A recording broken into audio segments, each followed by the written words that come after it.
Espirato all'ospedale di Mestre 10 giorni dopo la caduta dal tetto di una stalla di Scorzè. Giuseppe Misitano, calabrese di origine, residente nel Veronese, è morto sul lavoro a 37 anni, come 5 anni fa era morto sul lavoro in un cantiere stradale suo fratello Pasquale.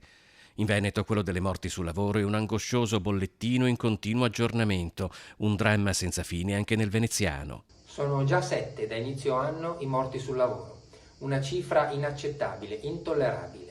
Migliaia le denunce per infortunio non mortale, numeri che portano la nostra provincia in cima a questa drammatica classifica. Come sindacato lo abbiamo denunciato più volte. Più volte abbiamo chiesto impegni precisi dalle istituzioni. Per noi vuol dire assunzioni dei tecnici della prevenzione, assunzioni in tutte le funzioni che servono a fare le verifiche e i controlli. Secondo l'Osservatorio Vega Sicurezza e Ambiente di Mestre, i decessi rilevati in regione da gennaio a giugno 2023 sono 42 e pongono il Veneto al terzo posto in Italia dopo Lombardia e Lazio. 32 invece gli infortuni mortali in occasione di lavoro e 10 in itinere.